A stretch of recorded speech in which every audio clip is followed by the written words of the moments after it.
What's up, y'all? This is your boy Razcast, and I'm politicking with my homeboy Poe at PoPolitickin. That's self-help plus hip-hop. So what's up, Poe? What up, Dago? What's up, Oceanside? California in the building.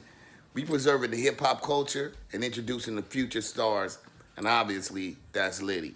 So make sure you subscribe to the Homie Poe's podcast, pull up, and tap in. Peace. Welcome back to PoPolitickin.com, your home for self-help meets hip-hop. Make sure you go on Spotify, on Apple Music, Google Play, YouTube. Type in PoPolitickin. This summer I interviews since 2008. 1-2-1-2, a place to be with L Day Sensei. How you doing, bro? What up? What up? What's good, sir? Chill, man. Before we even start, let me ask him about that name. Cause I said it sounds like you might be in the martial arts or something. Well, actually, no. I'm into watching martial arts, and growing up, I cut hair. So a lot of the cats that I knew would go to the barbershop down the street from my house. So I would walk down there, because I cut my own hair too. So I go down there, and I see them down there, and it'd be crowded, and they look like, "Damn, who cut your hair?" I said, "I did." So they go, "You?" So I get them to come from there to go to my crib up the street. So while I'm cutting their hair, I'm playing all kind of kung fu movies and a lot of animes. And we happened to be watching one movie, and the dude just kept saying "Sensei, Sensei," and the dude was like, "Yo, man, like when you cut my hair, I could see you sharp with the blade with the on the lineup." So his man was sitting there like, "Yo, it's like Sensei blade," and then it kind of like stuck. So then my man was saying my rhyme style kind of all over the place as far as like he said it's almost like some sword swinging type of shit. So Elder Sensei became from that, and yeah, I'm into a lot of anime and movies though. So what kind of karate flicks you like? Oh man, it all started for me like in the movie theater. Like I saw in this documentary I just saw, Five Fingers of Death. And I was a little kid, wasn't even supposed to be in there. I'm in there with my parents watching this movie, and it went from there.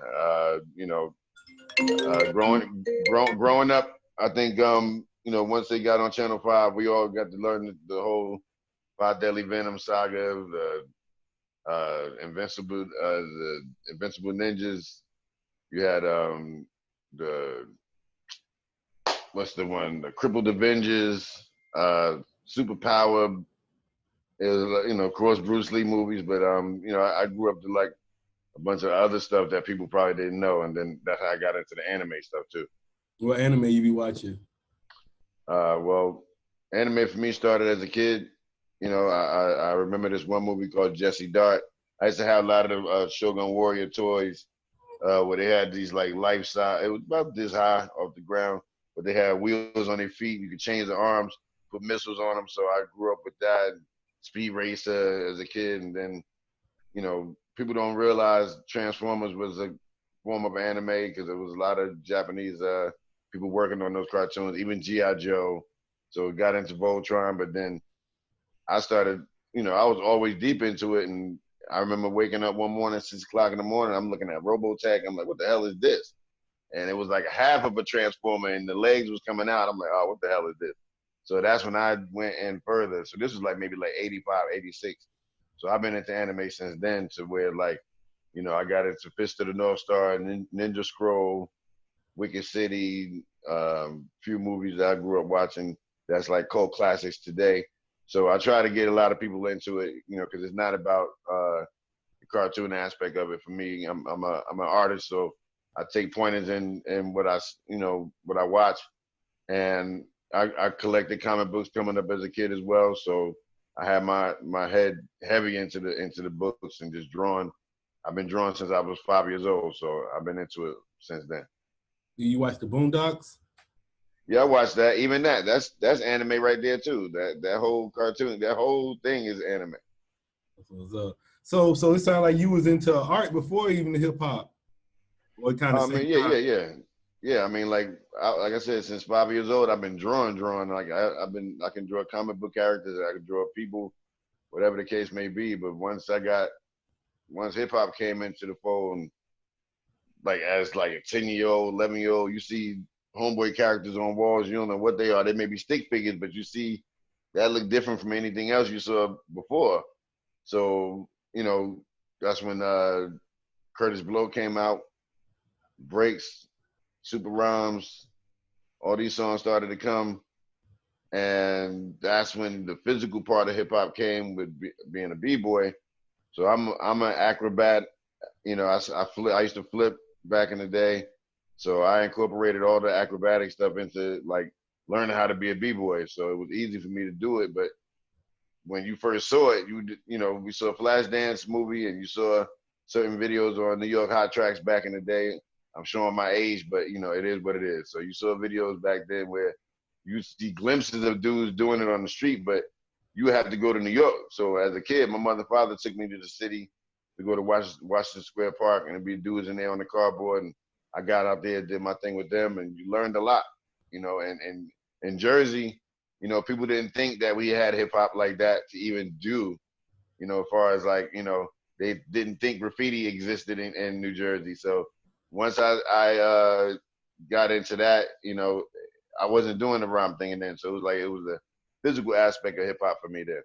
So once I got into the art part, I went to New York. We went to the Bronx Zoo. And my father, you know, he didn't know nothing about what I was looking at when we was going over there. So just hitting outside, that was my first time out of Manhattan. We go to New York, we just in Manhattan, getting on the train. Now we going to the Bronx. I'm looking at the train like, whoa, what the hell? Wow, like tags everywhere. And my father looking at me like, what the hell wrong with you? So we get off the train, and I'm looking at the subway like, damn, okay, this is New York, but it was grimy. And then like when we got off the train, the door closed, I turned around, and I'm looking at the train go by. I'm just looking at all this shit on the train like, what the fuck? I'm about to do this. And my father still had no idea what I'm thinking about. But then we go outside, and like, bro, we get off the train. We in the Bronx. And we walk into the zoo, but this shit looked like war zone. Like, I mean, like no buildings, like buildings torn down, fiends everywhere. I'm just like, damn, this is New York. Look like it's, I'm like, it look like you can't even live here. But then we went inside the zoo and did all that, and coming back home, same thing. I'm looking at the train, looking at everything, soaking it in. And got home, same night, Star Wars come on TV. And this like the first time it comes on. It's on PBS channel. And I'm watching this shit. I'm like, what the hell is this? Like you see it. Even Kay Slay is in that movie, that documentary. So you see, I'm looking at all the graph that's on this thing now. I'm looking at every element of hip hop is in this Star Wars movie. So then that next day I got my art book, and I'm trying, I'm doing everything. I'm learning, and then that's when I got hooked with, like, you know, I had one element as far as being a b-boy, and I got into the graffiti from there. So at the same time, all this is happening. So, you know, you had a lot of other things that was going on too that contributed to wanting to do it more. Yeah, I was saying, so I saw Spotify, they was writing in your bio, they said that your group had the 3 elements of hip hop. It said MCing, DJing, and graffiti, but you said y'all b-boy too, so you gotta go talk to them to fix it. Yeah, see, Wikipedia always got some shit wrong. They got my birthday wrong. They got me in there in like 1974 for my birthday. I'm like, nah. Like, that's cool, but you gotta fix that.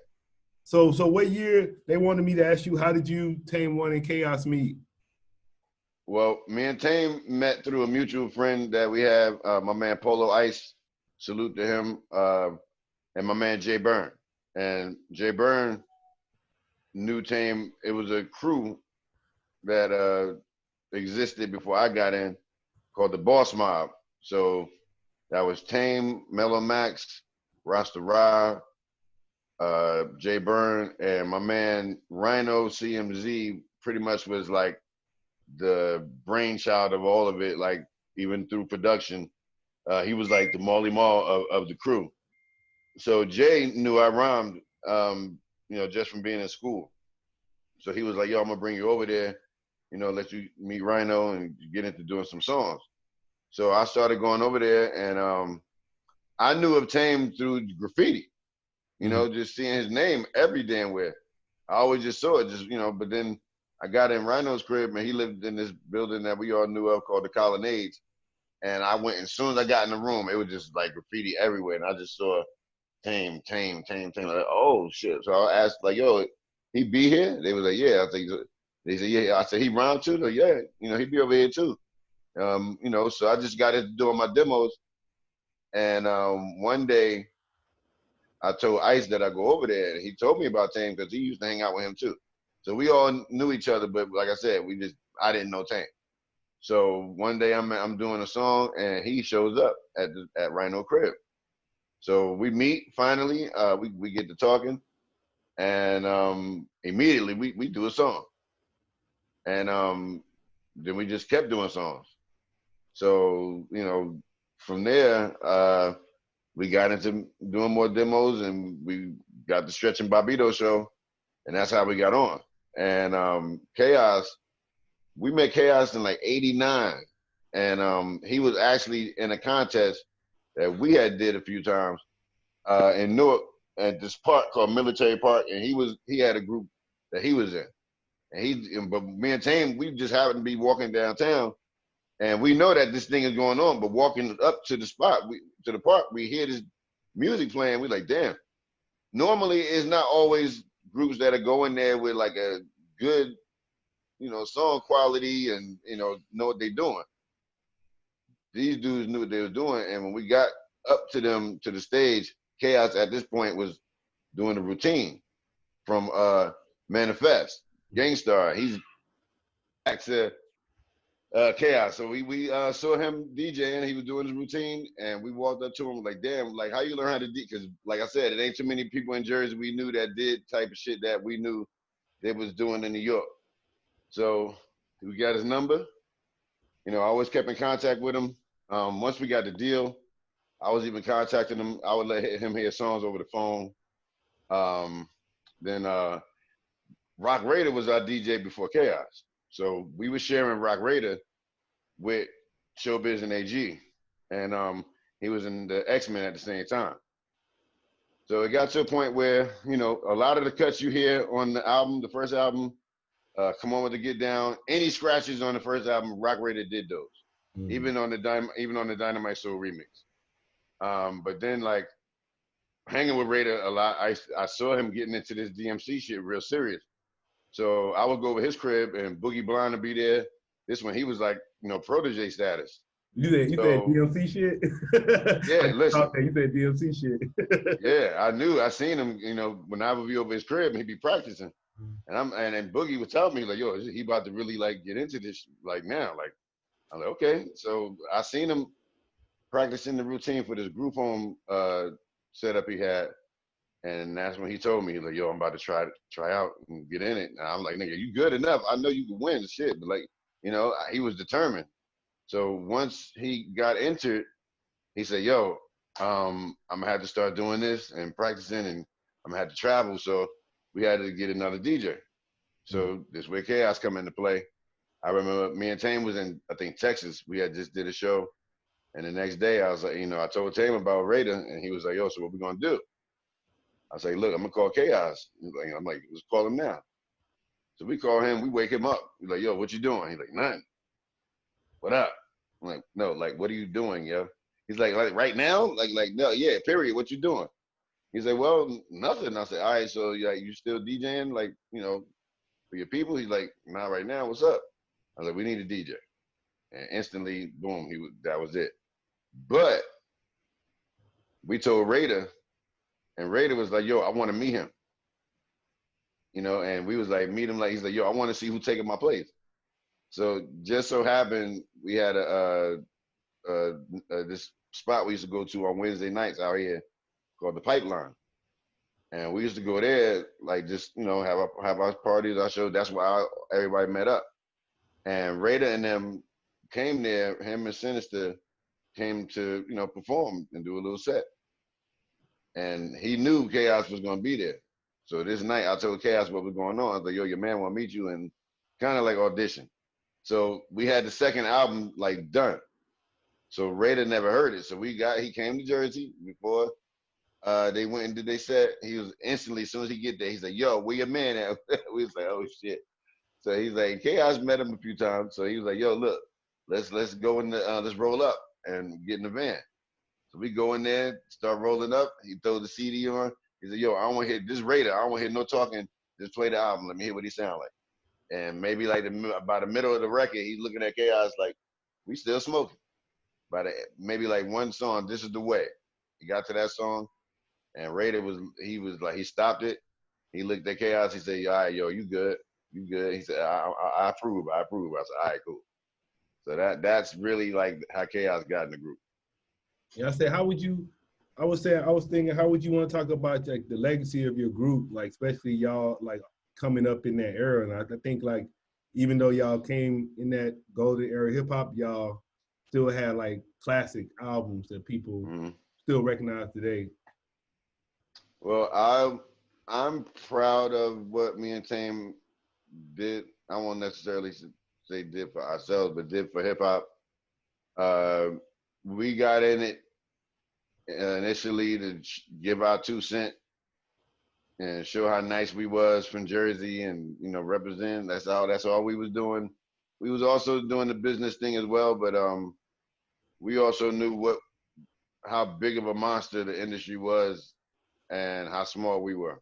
But in that, we knew, like, you know, if that's the case, let's just go all out on our accord to say, like, this is what we wanted to be from the gate. And, you know, hopefully people be like, you know, at the end of the day, they did what they wanted to do. The label didn't really bother us too much on what we was doing. It was just so much they didn't know, like, what they had as far as how to market it. You know, we was up against a lot with going from Big Beat to Atlantic Records, because now we joined in with everybody else. So it was like Junior Mafia and Lil Kim. Skills was there for a minute, you know, and it was just like that label wasn't a hip hop label, say so, like a Def Jam or Loud Records.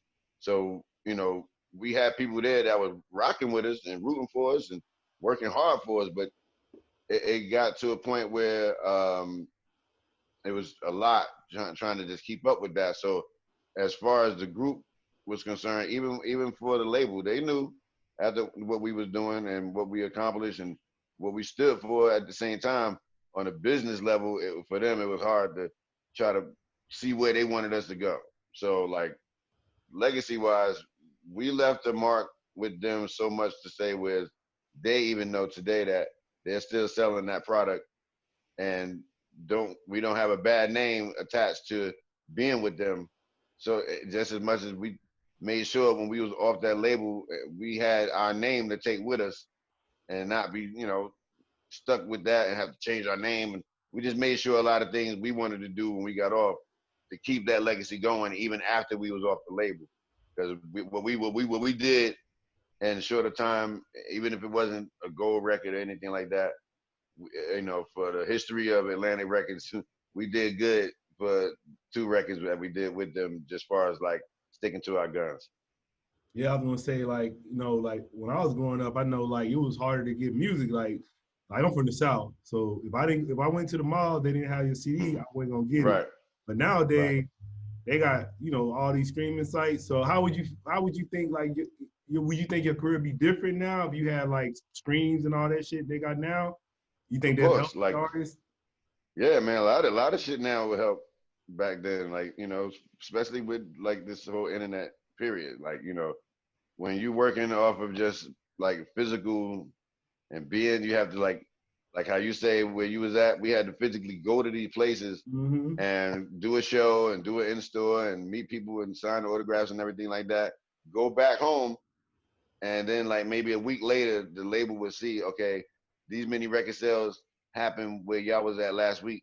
So even if it would say like we had 10 sales last week, if we go there, they might see because we was there, people maybe that came or whatever, people that was in the store, you know, after the show, they see that because they see the record sales. But imagine if that was like online too. You know what I'm saying? So there's a lot of advantages to being online compared to, which is an advantage for me as an artist from back then, where before you just had a damn PO box or whatever to the label and hope that they give you the letters and everything like that when you get there. Oh yeah, like, oh yeah, here go these letters these fans wrote to y'all, like, or answer them back or something like that. So now is all in my hands and I can do whatever.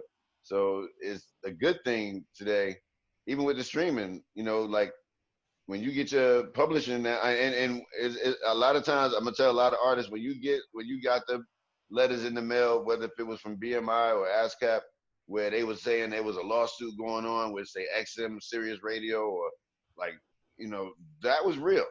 Because when you look at, sometimes I look at my publishing, and even some people tell me when they be on the plane, or say like when AirTran was going on in Atlanta, people would tell me like, yo, I heard wrong side of the tracks on the airplane thing. I said, but see, that's part of your publishing, because in the streaming where they fought for certain things. So when you get your publishing check, and when these people make adjustments to these things all the time, because of the fact of what you just said with the streaming, is so many online radio shows, podcast shows, anything that they, you know, when I see the movie High School High, we got the ultimate song on there.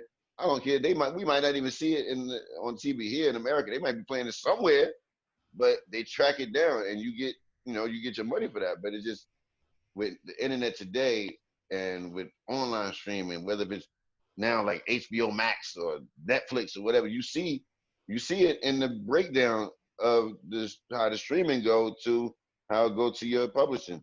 So if you got and I know I'm going crazy, but if you got a publishing deal or anything like that on BMI, you want to make sure that whoever that person is that's working your account, they show you the new breakdowns of how this shit is different. Because I have my man do that for me, and he told me like, "Oh, it's different now when you look at this streaming shit. So I gotta adjust the rates to your songs because of how many streams are going on. You got it, you know, and when your paperwork on point, you see the difference and all of that with the streaming." Then they wanted me to ask you about some of your touring stories. Like, who did you first go on tour with when y'all got on?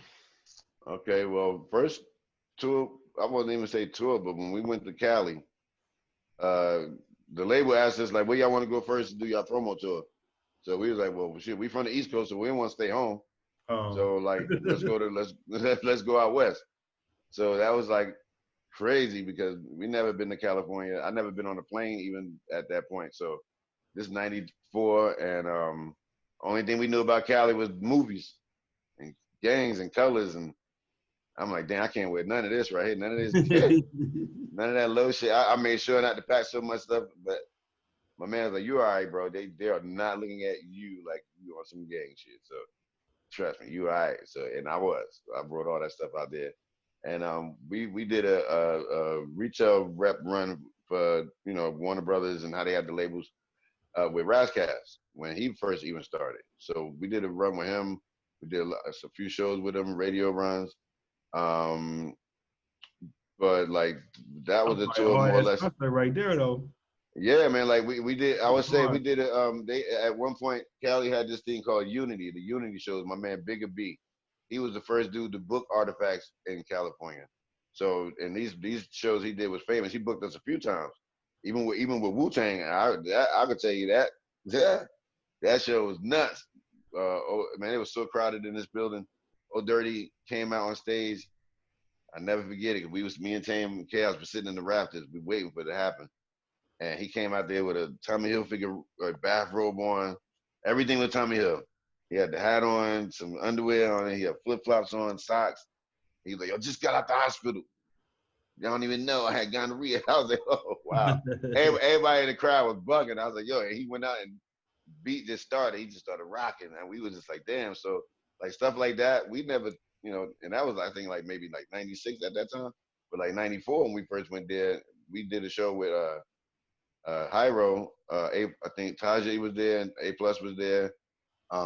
You know, Tash was there. You know, we didn't know, you know, half the people was going to be there, but to be out there for the first time and get that much love as we did, not knowing how it was going to be for us, you know, coming from Jersey, East Coast dudes, we fit right in. And it was wild, man. We met a lot of people, but like we was out there for like maybe 3 weeks, and that prepped us for like a lot of things early to where we started going to like Europe. We went to Europe in like 96. And that I got the first show we did was in Copenhagen. I lost my damn passport the same night doing sound check. We in the sound check doing in the club. I'm doing fucking head spins and backspins. I'm doing windmills, just bugging. And then we got to the hotel and we was with a few people, man, and it was like I got to the hotel looking for my shit, like, oh my God, I ain't want to tell nobody. I'm just looking all around for it, and I was like, I think I dropped my shit in the club. Maybe somebody picked it up that worked there. Ain't nobody say nothing, but I was so scared. I think Stretch was with. I said, yo, man, I lost my passport, yo. Said, what you mean you lost your passport? I said, in the club, I'm doing the head spin. I got a new passport. The next day, they were like, don't worry, you get a new one. I was like, really? And I was scared to death. Didn't think I was gonna get back home. So next day, we go to the embassy. They see me in there. They come walking in. Oh, word! And it was like the nicest thing ever. Lady in there. Oh, you lost your passport, baby? Come here. We're gonna get you a new one. Where you I fortunately had my birth certificate. Took that, got me a new one. We back on the road. I said, all right, cool. So that was like 95, 94. We had to go to Fat Beach. That's when they had a Fat Beach in Amsterdam. And that's, that was crazy. That was nice, like, eye-opening thing for the first time to see going over there too, like seeing all these different people that you didn't think knew your song, even speak the language, and we was rocking all them shows. And then even now, man, it's like, that's the one thing that bugged me out about touring. You go to some of these places and you watch these people while you on stage and they know the words to the song, and as soon as you get down on the floor and start talking, they just like, oh, they start speaking French and Swedish, and I'm like, oh shit. I'm like, yo, I thought you could, I thought you spoke English, because you like, yeah, I know words, but not like English talking. I'm like, that's wow. Damn, that's crazy. So what do you think the difference is in the hip hop in the US versus the Europe? I get that question a lot. The difference for me now compared to when I would say, when people ask me, like, do they appreciate it more? It's not so much that. It's just that they still practice the laws of what we don't do here no more. Like, just in the same as when you go to Japan. Like, these dudes still dress like we did in the 90s. Not say so much like the whole look of it, but like still with the dope sneakers and baggy jeans, and they looking at me like I'm looking at them like, damn. They ask me, they go, why New York changed? Why up East Coast changed? I say, well, I can't answer that totally, but I can. But it's gonna be a long ass answer. But I would just say that they still practice in what make hip hop what it is. So like, you go to shows, you more liable to hear more underground hip hop at these shows than you will hear the radio shit that we play on the regular when you go to the club, where I won't even go to. So I know going over there when I go on tour, I'm gonna really enjoy myself, because I know us being at these shows, we elders now, but it's still the same. Like, they still gonna play underground music. The DJ's gonna play 90s music. They're gonna stay all the way up to the new music of today, but it's still gonna sound like the shit that I would listen to normally, but even if it's a new or old cat. So it's just they are still active in doing it, and them having access to the same tools that we have to say recording. They're showing their influence more when they do their music, and producers are more liable to get out a U.S. artist rather than say work with their own artists at home, because they want the same record that they play when they're at the club, when they're DJing. They want that, and so as them being a producer and maybe a DJ that play at a club, if they able to play their own records to people that's in the spot, it's to them like a credit with to say, like, look, I'm working with American artists that I grew up listening to, and it's new music. Say for me. So the game over in Europe has gotten even deeper because of that. So you see a lot of producers and DJs you maybe never even heard of before, and you see their track list, and you see mad artists that you know of, like, oh damn, how you? But that's because of the internet. And that's the bridge that we crossed going back and forth overseas for all these years. We're spawning dudes that grew up there. Fortunately, we still doing it for them to work with us, but we've spawned that over the years going back and forth. Just the same if you look at Japan, A lot of dancers I know that been in videos, whether if it's my man Stretch, France Low, you know, there's a lot of dudes that go back and forth. Marquest, these dudes go back and forth to Europe and Japan, and you see these cats in these schools. They teaching in schools, dance schools, and you see these crowds watching these dudes move because they got to show them this is how we used to do it. This is today, and these dudes are doing moves that they did back in the day in these videos and dancing in the clubs. They teaching them how to do this now. This now 2020. So you know the influence is there. It's just that it's more now that they're like it's like how you look at the NBA with like how the Europeans, you know, when they came in, it was just shoot, jumper. Now they come in there super nice because they done grew up watching all the N1 tapes out there. They participate in basketball functions out there where like artists do. Basketball players go out there and they wind up playing in the Europe leagues and they show them how they play. It's given is like saying. So what's your opinion of the state of hip hop right now, like in the US? It's not like how it was before. Like, you know, when we had songs like I Used to Love Her with Common, you had certain songs where you felt like it was an enemy system, industry system, where it was holding the underground music back and only mainstream. And today is nothing like that today, especially my age group. It's for me personally to see all what's happening right now compared to how we was coming up. I don't feel anything like how I felt when I was like when we was making records to say. I mean, I guess we was in it so much where you know, you was trying to stay alive.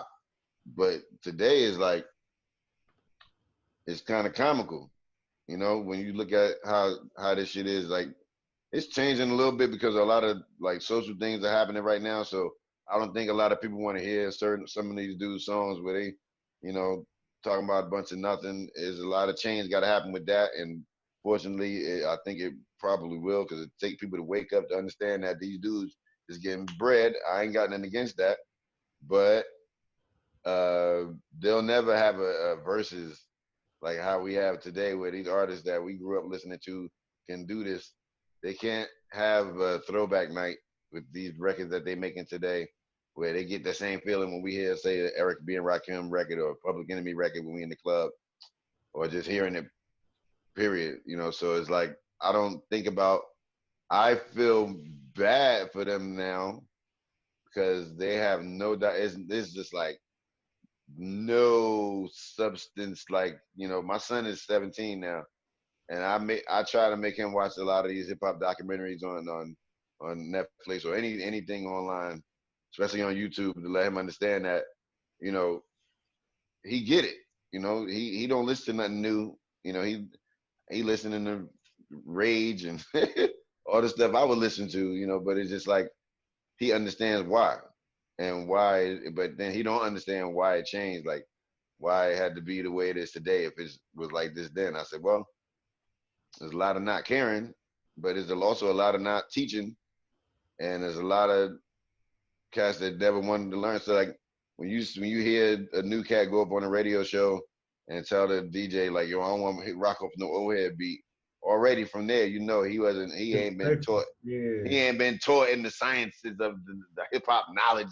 For him to even say that is blasphemy. Like, you know, you just like, damn, you ain't even trying to even give it a chance because they feel like, oh, now you asking me to rap.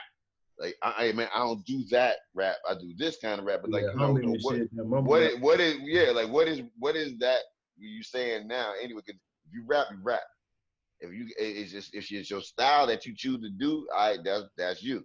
But there's a lot of dudes that care that, you know, today where what we did and applied to our music, they don't do that today. It's not no craftsmanship. There's no showmanship.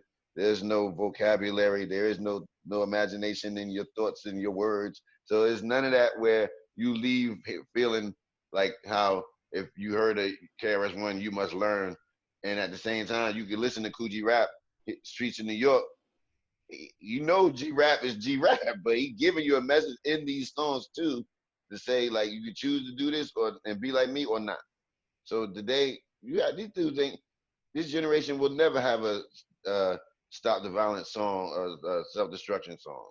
These Well, kids today, I would say I already know we kind of in trouble a little bit because I'd be like, man, they still be talking about Pac too much. So I'd be like, we haven't had no right, since Pac. So that's how you know it's sad. You ain't heard no, Pac was like 90, 96.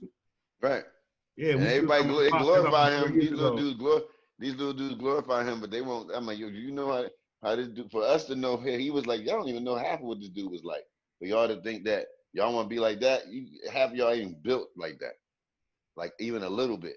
So, you know, it's crazy to know that the direction that they're going, like we have to keep making documentaries for them to understand like where it comes from, and even put into in the simplest form where you got to show it in cartoon and animated, you know, and to make it look good for them to just even stick to watching it to get into it. So, you know, it's cats out there that's competing with that kind of energy to you know bring it back. As like Yeah, what Griselda did in the last 4 or 5 years, kind of like, you know, I always say like even with 50, 50 is the last. I always call him the New York bully dude because for some reason you need that.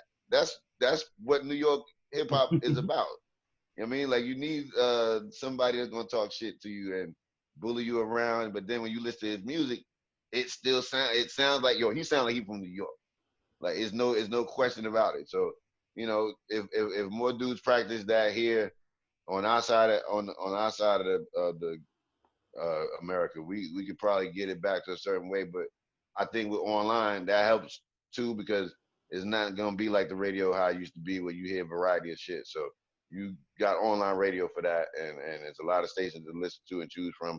Anytime people be like, you only know where that real shit at, no boy. Well, I want to get all online, bro. We funk radio is all over the place. It's like, you know, so much. You know, everybody's still that.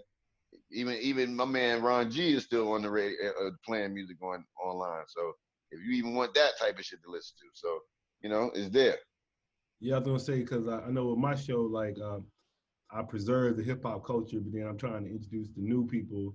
So what Mm-hmm. are some ways you think we can preserve the culture? Because how you talking now, so imagine how it's gonna be 30 years from now if you talking like That's what that that's what now. I'm saying. It's That's gonna what I'm be some saying. hard It's shit. I like already know what it's gonna be. I was like, man, I think it's gonna I don't know how. I don't know what they're gonna be talking like then. Like it might be a whole nother like digital language. I don't know, but you know, even it's like I saw somebody put up a post where I think it was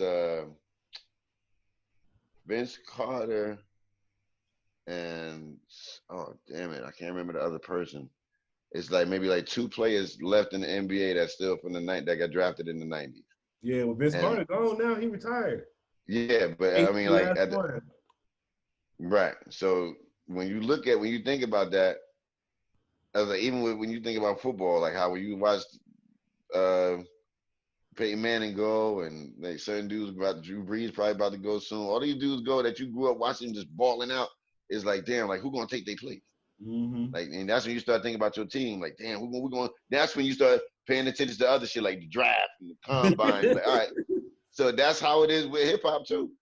It's like you looking at the torch being passed, and it's like you have hope when you see dudes like Kendrick and J. Cole, as far as like Joey Badass, you know, Griselda. When you see these dudes like that, you be like, word, there's hope. There's hope. So when you look at the fans that follow them, they you know is you got all different levels of, you know, even I like Skyzoo, I like Torre. When you look at these dudes sound like how we sounded when we came up. There's a lot of dudes like that in the industry right now, and when I say industry, I say, and even if it be online or if it be, you know, like that, they're still artists, Yeah, we got to even if shout it's out not. Skyzoo. I think Skyzoo had surgery on his throat. Yes, no doubt. Shout out to him, yo. Hey, listen, my man works hard.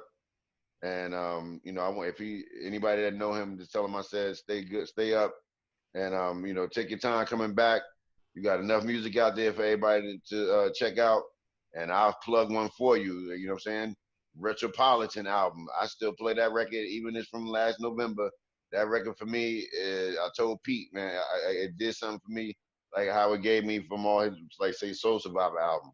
So I was happy he got to work with him because when you follow artists, and dudes like that, and you see their path and how they became to where they at right now, you salute them, because my man works hard. He been on Freestyle Fridays to making records, and a lot of dudes don't get to do that. Mm. And then I would say, what's your current projects you working on right now? Well, then, I mean, right now, okay, immediately I can say we just recently finished recording and putting together the new Artifacts album with Buck Wild, DITC. Yes, sir. We got 10 joints. Yeah, I don't want to say too many guests right now. It's not a lot, but we got like maybe 2 or 3 that y'all can check out on there. Buck did all the tracks. You know, I got a couple of other projects I'm working on. My boy Jake Palumbo, we got an album called Solving Cases that's coming out soon. Excuse me, we wrapping that up. I got an album with my producer by the name of Tony Galvin. He's out in Atlanta. He's from Miami. We got an album coming out soon, and I got a bunch of people that's on there, new and from our era, my era, so to say. A lot of stuff, man. I got a project with my man from Jersey, Big Joker. We got an album coming soon. We're working on that, about to start mixing. And, you know, I'm just selling my merch online. And that's right now the most I'm doing, because without doing these tours and traveling, there's no getting that bread. So I'm just, you know, always on some other kind of thing. So the merch is where it's at right now. So if y'all follow me, you can follow on my Instagram page. On the top of the page, I tell everybody, you can see in the bio, there's a link there, chilloproductions.com/Elder Sensei, where you can go on there and buy anything you want. You can order there. I'll see everything in the email once you order. You can go in the bio, you see all the music. You could buy me and Sadat's album digitally on there, any Artifacts music, even my solo projects. All the links are there as far as for Apple, with the title, with it, it's all there. So I'm mostly doing that. So, you know, music is the key right now until we get to go outside. So, you know, I've been trying to tell all my friends that, like, y'all should be able to come up with the dopest albums of life right now with all this time, we got on our hands. So, you know, that's what I'm doing. I'm saying, who made the logo for the Artifacts? This dude by the name of Dante. Dante, he did a lot of other logos. He did Cypress Hill logos, all the albums up to Black Sunday. He had a clothing line called Third Rail. I don't know if people remember that. Third Rail was a company out of California, and he made a company called Pawn Shop Press, and they would like more or less do graphic arts, and then he stopped doing all of that. And I just recently found out this guy was, was making movies, independent movies and shit I've seen. So yeah, if you look up Pawn Shop Press online, you might see information on him, or you look at Third Rail Clothing, you might see some information on him. But he had, and if you had any of those hats or T-shirts, if you look at the Third Rail logo, you might see it online. It looks similar to the Artifacts logo, and that's where it came from. Yeah, you got a lot of, like, especially new artists. They still don't be trying to get no merch and nothing. Why is merch? Nah, man, nah. That's crazy, because like when you go to shows, and that's how I learned. I mean, I always try to have merch, but when you go to them shows and you don't have merch, that shit hurt, because it's like that's a whole nother. They be wanting to buy your shit. That's why I be trying to tell them. Listen, like, they'll buy anything really if they really support you. You can sell a fucking lighter with your name on it, and they'll buy it. Yeah, and why not? Why? That's the point of branding. Like, I was in Japan, and I ain't had no more small shirts, medium shirts. I had like extra large and double X. Them little dudes was in there like, give me that 2X right there. AG was with me too. AG like, yo, they actually buying the big sizes. I like, dude, they do not care. Like, you understand that? But I ain't gonna wear it anyway. This is collectible. I mean, boy, I even had that happen to me, boy. It'd be like the last couple of shirts left, and the dude just be looking at the table. No, he can't fit the shirt. Be like, yo, you know what? Just give it to me anyway. I'm gonna put the shit in the frame or whatever. I just want to take it with me. I was like, hey. Or you can just wait till you get home and order online, bro. You do the same thing. So it's just really about, like, if you care about your brand, if you care about people knowing about who you are, and like you said, your legacy, and if you popping, you should have merch. And if you, Susie Orman said, if you've done something in your life, whether if you was a public figure and somebody knew who you were, you should be able to, for anything you do, get $1,000 a pop every time you do something or close to it. I was like, damn. I was like, that's, but you have to have that in your mind that you can do it and you can get it.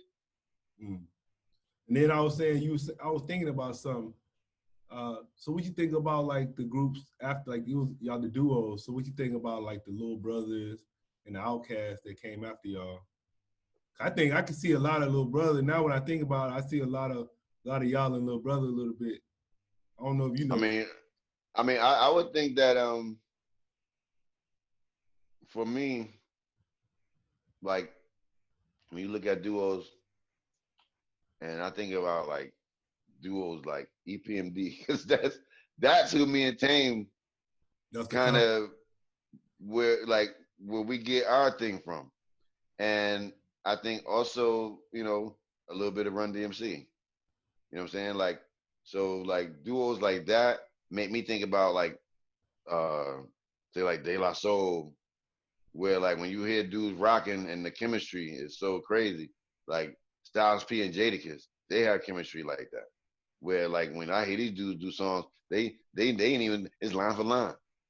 It's not even like 4 bars, 8 bars, and the next dude coming in, line for line. I'm like, I like that. I like that. I like that. And I think, like I said, Smith and Wesson, I think like, even with Black Moon, 5 Foot and Black and Buckshot, I think about even with Outkast, you know what I'm saying? Like when you think about Outkast, I think about hieroglyphics and I think about Bone Thugs and I think about we were all influenced by somebody coming up.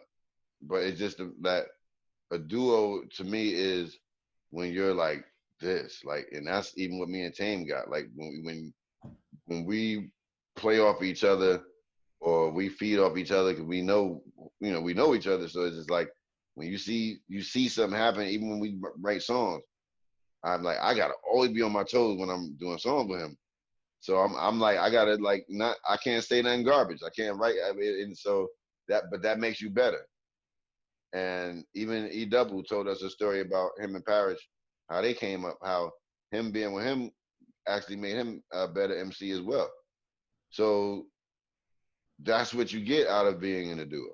You get the partnership, you get the buddy cop movie thing, good cop, bad cop. Me and Tame is like yin and yang.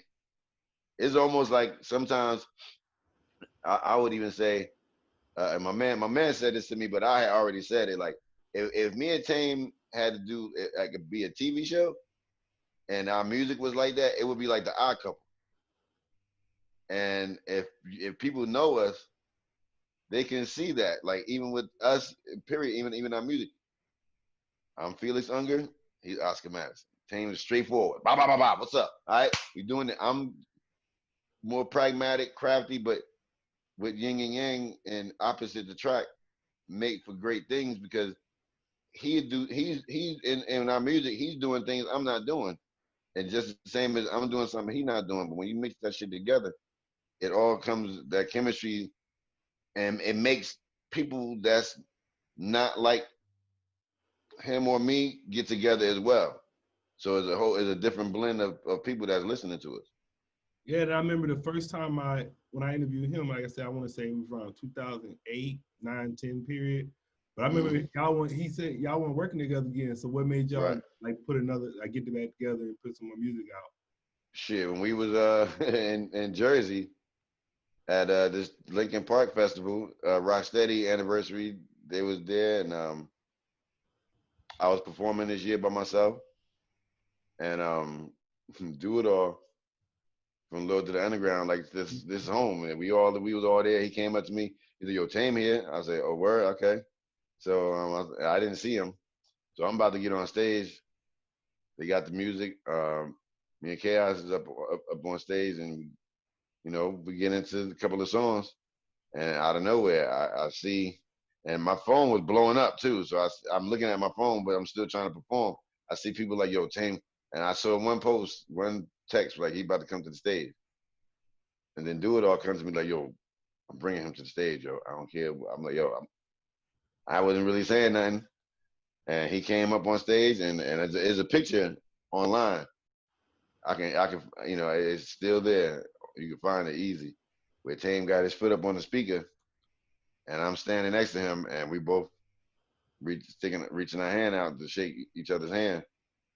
And I'm gonna just say like that day, Newark, New Jersey was on fire because it was like everybody knew that we wasn't, together like that. So when we did that, I mean, it was like when we touched hands, it was like Wonder Twins activate, and then there was like a wave power just went across the whole park, and everybody was screaming and shit. I was like, oh my god, like yo. But that's when you realize what you've done as a group affects everybody, and we home, so everybody was in the park. We knew in the park, so everybody, watching him walk around the park while they see me up on stage, and that's when I think everybody just, you know what? That's it, yo. That's it. Y'all not doing this no more. And Do It All took it upon himself to put that together. And he brought Tame on stage.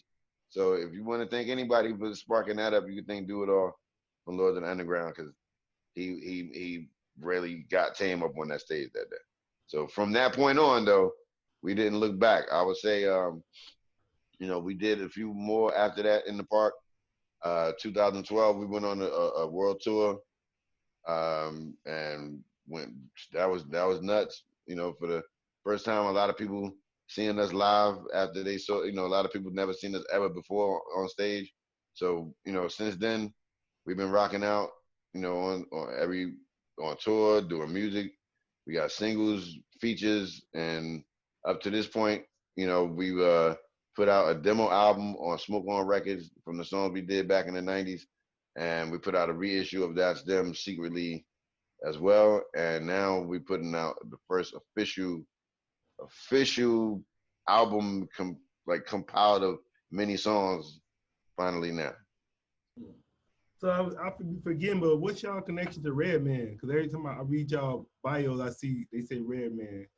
Yeah, well, Red is like us. He Jersey MC who got plucked out of Jersey and got put into the game on skill alone, like just getting on stage with Eric and Parrish at Club Sensations in Jersey, and my man that was his ticket.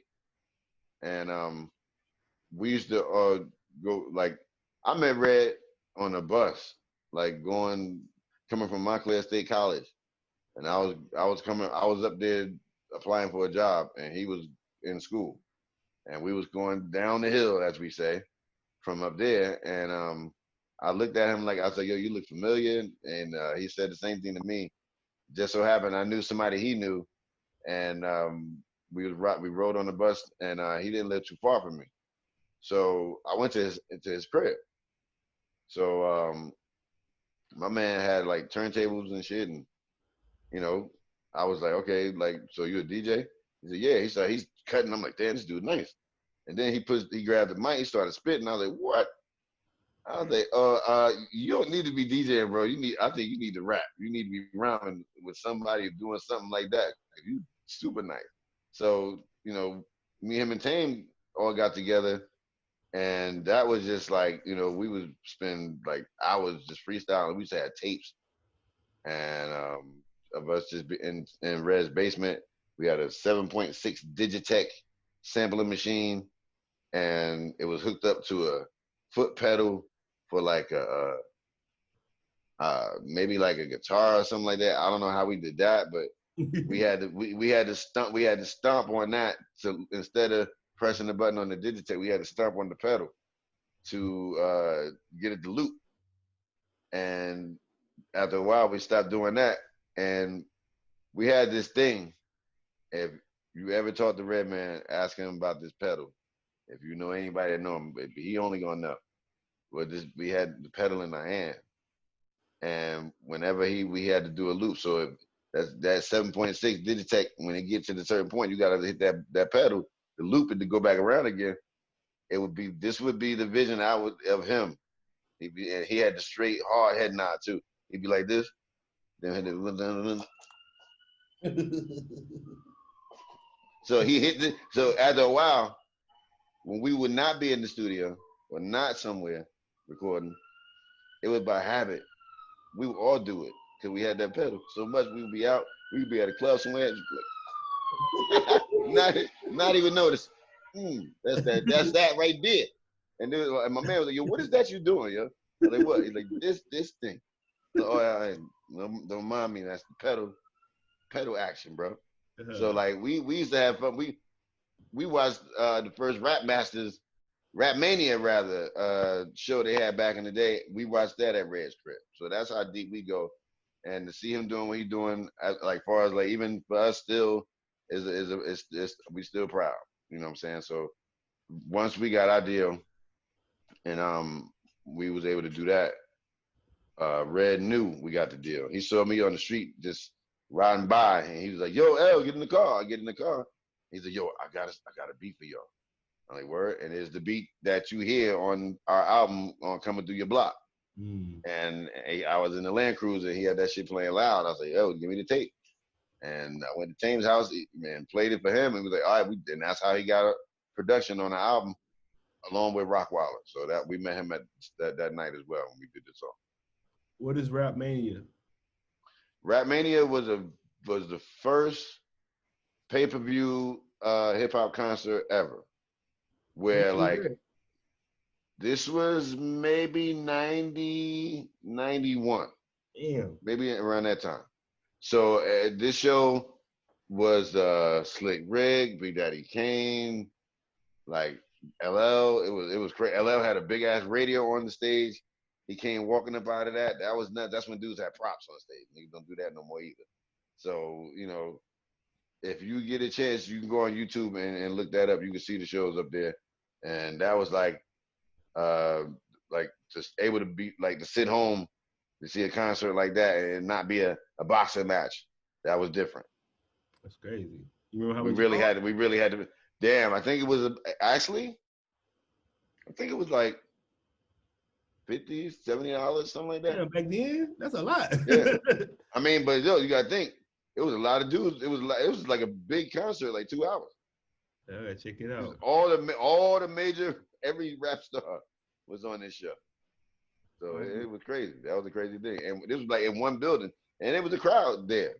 So, but they never showed the crowd that much, but it was like you was in the crowd too, watching them on stage. So it was weird. All right, man. I want to say thanks for coming through politicking with me. No doubt, brother. Thanks for having me. Hey, Elder Sensei, Artifacts is coming soon. Shout out to Tame-One. R.I.P. DJ Chaos. I thank y'all for watching. Yeah, we're going to have to get another interview soon. I feel like we could have kept going. Oh, yeah. What's your social media again? Sensei from NJ on IG. That's SENSEI from NJ. And you can catch me on Facebook with my government, Elliot Elder Sensei Williams. And I'm on Twitter, just Elder Sensei on that, ELDASENSEI.